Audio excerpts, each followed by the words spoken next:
Mi nombre es Elena. Tengo 28 años y trabajo como enfermera en la unidad de cuidados intensivos del Hospital Central. Me encanta mi trabajo. Ayudar a las personas cuando más lo necesitan me da un sentido de propósito que no cambiaría por nada. Hace 2 años, conocí a Daniel en una emergencia cuando trajeron a su mejor amigo después de un accidente. Mientras su amigo se recuperaba, comenzamos a hablar y surgió una conexión instantánea. Daniel es médico residente en cirugía en otro hospital, y compartimos la misma pasión por ayudar a otros. Después de 6 meses de noviazgo, Daniel me propuso matrimonio. Fue el momento más feliz de mi vida, hasta que conocí a su familia. ¿Una enfermera? ¿En serio, Daniel? Su madre, Victoria, ni siquiera intentó ocultar su desprecio durante nuestra primera cena familiar. Pensé que saldrías con alguien más, de nuestro nivel. El padre de Daniel, Roberto, un empresario millonario del sector farmacéutico, simplemente siguió comiendo sin decir palabra, como si yo ni siquiera estuviera presente. Mamá, Elena es una profesional dedicada que salva vidas, Daniel me defendió, pero pude ver la tensión en su rostro. Por favor, cualquiera puede ser enfermera, Victoria agitó su mano despectivamente. No es como si hubiera estudiado medicina real como tú, cariño. Sentí que mis mejillas ardían, pero mantuve la compostura. Con todo respeto, señora, la enfermería requiere años de estudio y especialización.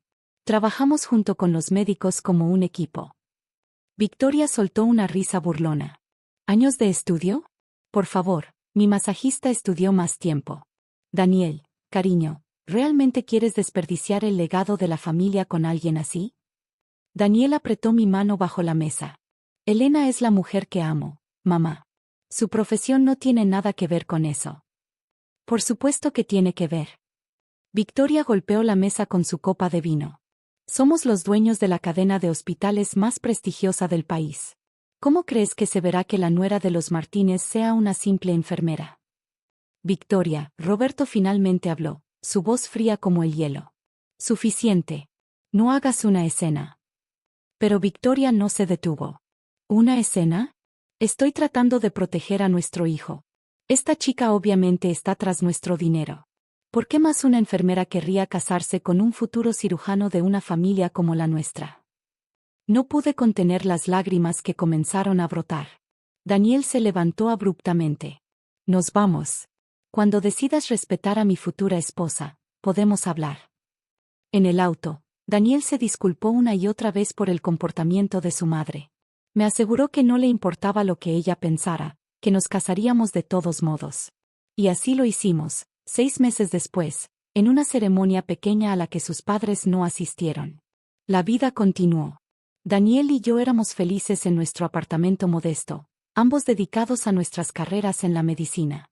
Ocasionalmente, Daniel visitaba a sus padres solo, y yo estaba bien con eso. Hasta que una noche, un año después de nuestra boda, recibimos una llamada que lo cambiaría todo. Roberto había sufrido un infarto masivo y estaba en cuidados intensivos. Y para complicar más las cosas, estaba en la UCI donde yo trabajaba. Victoria entró como un huracán a la unidad, exigiendo el mejor trato para su esposo. Cuando me vio allí, su rostro se transformó en una máscara de horror. Tú no. No quiero que esta mujer se acerque a mi esposo. El doctor Torres, mi supervisor, la miró confundido. Señora Martínez, Elena es una de nuestras mejores enfermeras de UCI. Tiene años de experiencia con casos como el de su esposo. No me importa. Debe haber otras enfermeras. Mamá, Daniel intervino, apareciendo detrás de ella. Elena es la más calificada para este caso. Conoce su reputación en el hospital. ¿Su reputación? Ja. Seguro se ganó esa reputación en la cama. El doctor Torres la interrumpió bruscamente. Señora Martínez, si tiene alguna queja sobre nuestro personal, puede presentarla formalmente. Pero por ahora, el señor Martínez necesita atención inmediata, y Elena está de turno. Victoria me miró con odio puro en sus ojos. Si algo le pasa a mi esposo, te haré responsable. Me mantuve profesional, aunque por dentro temblaba. Entiendo su preocupación, señora. Haré todo lo que esté en mis manos para cuidar bien de su esposo. Las siguientes 48 horas fueron críticas. Monitoreé los signos vitales de Roberto constantemente, Ajusté su medicación según las órdenes médicas, y me aseguré de que estuviera cómodo. Victoria me observaba como un halcón, buscando cualquier error. Una noche, mientras revisaba los monitores, Roberto comenzó a convulsionar. Actué inmediatamente, llamando al equipo de código azul mientras iniciaba los protocolos de emergencia. Victoria gritaba histéricamente, pero me mantuve enfocada. Gracias a la rápida intervención, logramos estabilizarlo. El doctor Torres felicitó mi rápida respuesta, diciendo que probablemente había salvado la vida de Roberto. Victoria se quedó en silencio, observándome con una expresión indescifrable. Después de una semana, Roberto comenzó a mostrar signos de mejora. Una noche, mientras checaba sus signos vitales, abrió los ojos y me miró directamente. Gracias, susurró débilmente. Fue la primera vez que me dirigió la palabra desde que nos conocimos. Las cosas estaban a punto de dar un giro inesperado, pero eso nadie lo sabía en ese momento. La recuperación de Roberto fue lenta pero constante. Durante las siguientes semanas, pasé mucho tiempo cuidándolo, siempre manteniéndome profesional a pesar de nuestra complicada historia familiar. Una tarde, mientras ajustaba su cuatro, Roberto me hizo una pregunta que me sorprendió. ¿Por qué sigues siendo tan amable con nosotros después de cómo te tratamos? Me detuve un momento antes de responder. Porque soy enfermera. Mi trabajo es cuidar de las personas, independientemente de las circunstancias personales. Roberto asintió lentamente. Victoria, ella no siempre fue así, ¿sabes? Cuando nos conocimos, era mesera en un restaurante. Yo acababa de empezar mi empresa. Esta revelación me sorprendió. Victoria, quien siempre presumía de su estatus social, ¿había sido mesera? El dinero cambia a las personas, continuó Roberto. O tal vez solo revela quiénes son realmente. He estado pensando mucho desde que estoy aquí. En ese momento, Victoria entró a la habitación. Se detuvo al vernos conversando. ¿Qué estás haciendo aquí?, me espetó. No deberías estar atendiendo a otros pacientes. Estaba checando sus signos vitales, respondí tranquilamente. Victoria, siéntate, dijo Roberto con una firmeza que no le había escuchado desde su infarto. Tenemos que hablar. Victoria se sentó, lanzándome una mirada de desprecio. Elena nos ha estado cuidando día y noche, comenzó Roberto. Sin ella, probablemente no estaría vivo.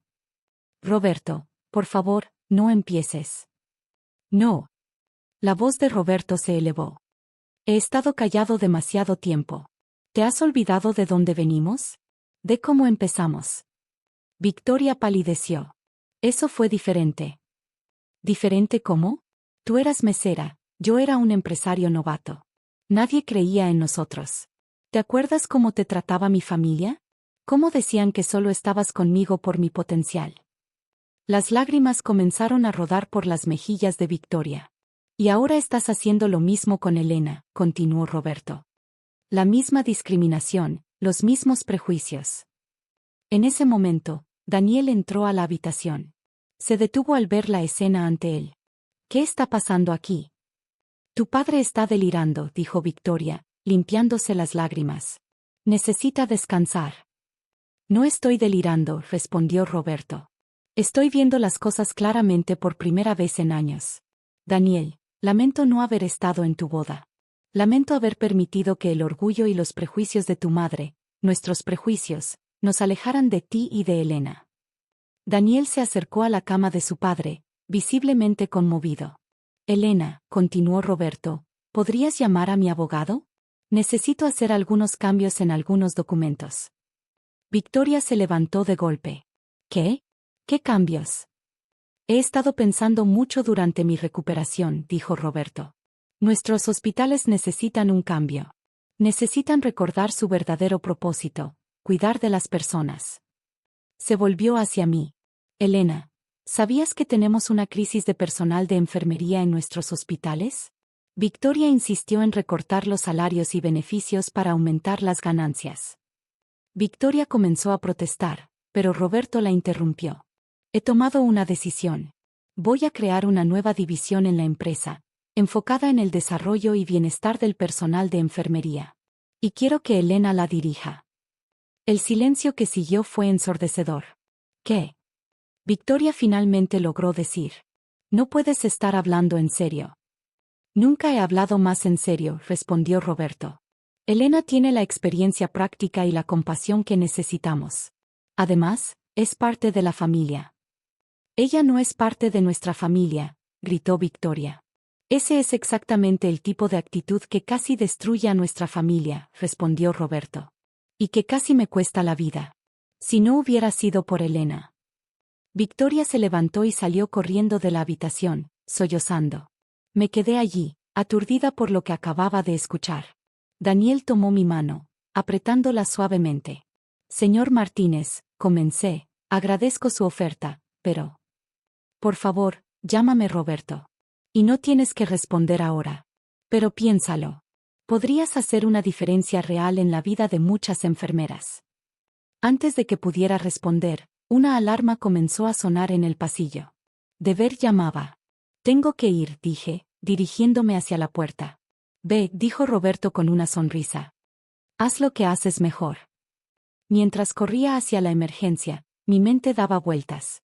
¿Realmente estaba sucediendo esto? ¿Y dónde estaba Victoria? No lo sabía en ese momento, pero las acciones de Victoria en las próximas horas cambiarían todo dramáticamente.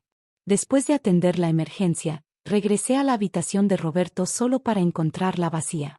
Mi corazón se aceleró. Los pacientes postinfarto no deberían moverse sin supervisión. Se lo llevó. Una enfermera junior, María, corrió hacia mí. La señora Martínez vino con una ambulancia privada. Dijo que lo transfería a uno de sus hospitales. ¿Qué? Eso es imposible. Mi mente trabajaba a toda velocidad. No hubo documentos de transferencia, no hubo autorización médica. Ella mostró algunos papeles, dijo María, nerviosa. Dijo que como dueña del hospital. No esperé a escuchar más. Llamé inmediatamente a Daniel. Victoria se llevó a tu padre, dije tan pronto como contestó. A uno de sus hospitales. ¿Qué? Pero papá no está en condiciones de ser trasladado. La voz de Daniel sonaba alarmada. Espera, acabo de recibir un mensaje de ella. Dice que papá está delirando, que necesita atención psiquiátrica. Mi sangre se heló. Daniel, tu padre está perfectamente lúcido. Esto es. Lo sé, me interrumpió. Es un intento desesperado de mantener el control. Voy para el Hospital San Gabriel, es donde probablemente lo llevó. Nos vemos allí. Mientras conducía hacia el Hospital San Gabriel, no podía dejar de pensar en las palabras de Roberto sobre cómo Victoria había estado manejando los hospitales. ¿Hasta dónde llegaría para mantener el control? Al llegar al hospital, encontré a Daniel discutiendo acaloradamente con el personal de seguridad. Es mi padre. Soy médico. Lo siento, doctor Martínez, pero tenemos órdenes estrictas de la señora Martínez. En ese momento, escuchamos gritos desde dentro. Era la voz de Victoria. No pueden hacer esto. Soy la dueña. Un grupo de personas en trajes salía del edificio. Entre ellos, reconocí al doctor Torres y, ¿el abogado de Roberto? Señora Martínez, el abogado hablaba con voz firme. El señor Martínez firmó estos documentos hace 3 días. Son completamente legales. Estaba delirando. No estaba en sus cabales. Tengo la evaluación psiquiátrica que confirma su plena capacidad mental, respondió el doctor Torres. Como su médico tratante, puedo testificar que el señor Martínez estaba y está en pleno uso de sus facultades mentales. Victoria se volvió hacia nosotros, sus ojos brillando con furia. Tú, me señaló. Tú planeaste todo esto. Victoria, la voz de Roberto sonó desde la entrada del hospital. Estaba en una silla de ruedas, empujada por una enfermera. Basta. Roberto, no puedes hacerme esto. No te estoy haciendo nada, respondió él con calma. Solo estoy corrigiendo mis errores. Dejé que tu ambición y tu orgullo nos controlaran por demasiado tiempo. Nuestros hospitales se alejaron de su propósito original, cuidar de las personas. Se volvió hacia mí. Elena, ¿has pensado en mi oferta? Antes de que pudiera responder, Victoria soltó una risa histérica. ¿Realmente crees que una simple enfermera puede manejar una división empresarial? Precisamente porque es una simple enfermera, es que puede hacerlo, respondió Roberto. Ella entiende lo que nuestros hospitales necesitan. Y no estará sola, tendrá un equipo completo de administradores y asesores. Se volvió hacia su esposa. Victoria, tú también tienes una elección. Puedes seguir siendo parte de esto, pero las cosas van a cambiar. No más recortes al personal de enfermería, no más sacrificar la calidad de atención por ganancias. Victoria nos miró a todos, uno por uno. Finalmente, sus hombros se hundieron. Realmente fui tan terrible, susurró. No terrible, respondió Roberto suavemente. Solo perdiste el camino. Como yo. 3 meses después. Estoy sentada en mi nueva oficina en la sede central de Hospitales Martínez, revisando propuestas para el nuevo programa de desarrollo profesional para enfermeras. Victoria está sentada frente a mí, sorprendentemente enfocada en los documentos. ¿Qué opinas de aumentar el presupuesto para capacitación? Pregunta, señalando una cifra. Si vamos a hacerlo, hagámoslo bien. Sonrío, recordando cuánto han cambiado las cosas. Después de aquel día, Victoria pasó por su propia transformación. No fue fácil, hubo muchas discusiones acaloradas y momentos tensos. Pero poco a poco, comenzó a recordar quién era antes de que el dinero y el poder la cambiaran. Roberto se recuperó completamente y ahora divide su tiempo entre golf y servir como mentor para jóvenes empresarios, enseñándoles la importancia del equilibrio entre los negocios y la humanidad. Daniel y yo esperamos nuestro primer hijo. Victoria ya ha comenzado a comprar ropa de bebé y a planear la decoración del cuarto. ¿Sabes?, dice Victoria, interrumpiendo mis pensamientos. Nunca me disculpé apropiadamente contigo. No es necesario, respondo. Las acciones hablan más fuerte que las palabras. Ella asiente, con lágrimas en los ojos. Aún así, gracias. Por no rendirte con esta familia. Por mostrarme que ser simple no significa ser menos. A veces, son las personas más simples las que tienen los corazones más grandes. Mientras la observo regresar a los documentos, pienso en cómo la vida da vueltas. A veces, las personas que más nos hieren terminan siendo las que más nos enseñan sobre el perdón y la redención. Y a veces, ser simple es exactamente lo que el mundo necesita.